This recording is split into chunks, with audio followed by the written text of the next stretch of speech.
What's up, guys? Derek from moreplatesmoredates.com. Today we're going to be talking about my thoughts on intermittent fasting. There's a lot of controversy around intermittent fasting and if it's beneficial, if it's stupid, if it's, there's a lot of mixed opinions on it. And I get asked a lot what I think about it as a diet style. And I've actually talked about it in the past on my video. I think it was how to stay shredded year round. That was the video. And basically what I talked about is how, let's just say you're in the scenario where you're trying to maintain a very low body fat percentage year round and be able to do it in a sustainable way that's not going to make you want to kill yourself and feel starving all day long. This scenario, I think, is ideally goes with intermittent fasting. I think intermittent fasting is amazing for that exact scenario. As far as gaining muscle, I don't think it's optimal. And the reason for that is typically the amount of food you're going to have to get in is going to exceed what you can do when you have to shove it all into a small window of time. You know what I mean? I know there's a lot of theories about, oh yeah, you're burning fat for that window that you're not eating, and then all the food you eat in the window gets shuttled only to muscle storage and blah, blah, blah. And I go more by what you're averaging over the week, calorie intake wise, relative to your maintenance. And if you're over your maintenance, on average, you're going to gain muscle and fat. And if you're under it, you're going to lose muscle and fat unless you're on anabolic assistance, then you just lose fat. But it all comes down to calories in, calories out for me in terms of my kind of perspective on it. But as far as a getting shredded strategy, I think it's very solid, especially for adherence.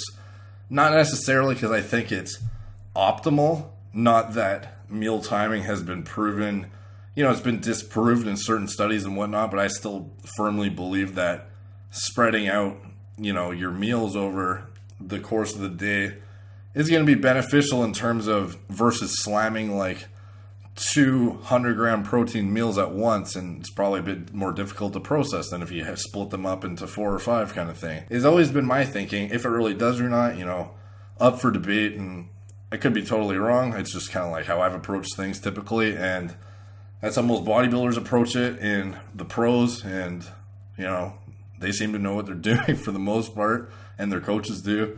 So, as far as adhering to a diet that's going to be able to get you shredded and stay shredded, I think it's amazing because it keeps your appetite at bay. It lets you still have flexibility in terms of eating. When you do get to eat, it doesn't feel like you're severely limited. It's in the morning. I definitely do notice a difference when I fast in terms of my ability to get going and get stuff done. I don't know why when I have, obviously it's blood glucose related and insulin related, but typically if I slam a big carb meal right when I wake up, it really affects my energy levels and my productivity. When I'm fasting, I can kind of just do stuff. It's really interesting. But anyways, I think as far as, applicable scenarios, staying shredded, getting shredded obviously is applicable too for it. Although I typically like it more for sustaining a shredded physique as opposed to getting there. I typically just do through calorie reduction of whatever my current, diet split was when I was bulking.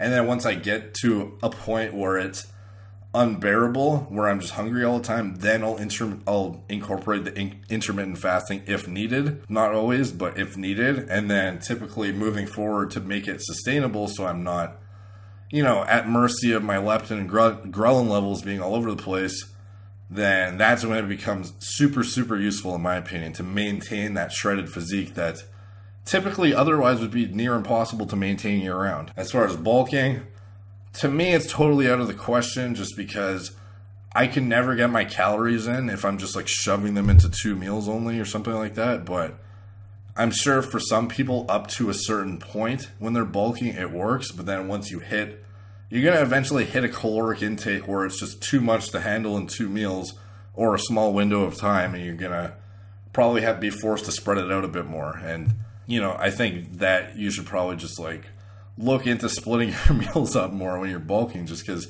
for ease of digestion as well. Because I feel like overloading yourself in one meal could be a bit stressful on the system in terms of, I can just imagine anytime I've slammed over 100 grams of protein at once, typically I'll notice it in a bit on the toilet. You know what I mean? Anyways, just a quick video touching on intermittent fasting, my thoughts on it. If you want to see more detailed analysis on kind of why I like it for the scenarios I outlined, check out my How to Stay Shredded Year Round video. Thank you guys for watching. Please drop a like if you liked it. If you're new here, please subscribe. Check out my blog, moreplatesmoredates.com. Subscribe there. Talk to you guys soon.